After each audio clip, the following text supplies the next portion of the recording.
Welcome to Anything Data. I'll be teaching this class in English based on demand.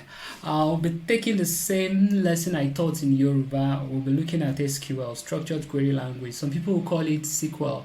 So what is the difference between Excel and SQL? Excel is a program that you install on your computer system just like your Microsoft Word, PowerPoint and some other programs. While SQL is a programming language. Excel works best with smaller data sets. SQL can work with larger data sets. And then Excel is local. The file resides on your computer system. You can do whatever you want with it with the file. While your SQL, you're using the language to interact with the database. The database is stored somewhere, and you as an analyst, you just want to query the database. You are not actually trying to change anything in the database because the database resides somewhere else. While you as an analyst want to probably read from the database. So we use SQL, your language, to interact with the database. Having said this, why do you need to know SQL as a data analyst? There is what we call data explosion now, and it's still rising. Compared with several years ago, a lot of companies are using data now. We call data explosion at the moment. SQL is one of the most popular languages. And then every tech company, maybe I shouldn't say every tech, most tech company uses SQL, right?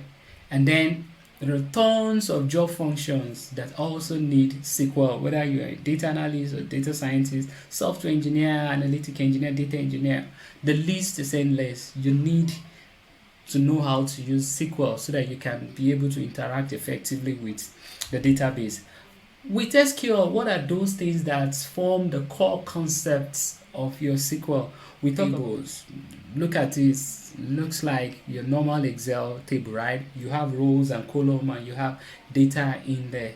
Then you have this database. We're talking about the combination of several tables, from one table to two tables to three tables. A database can have dozens of tables in it that you need to interact with different tables at different time. You can even interact with two or three tables at the same time while you're trying to write your query.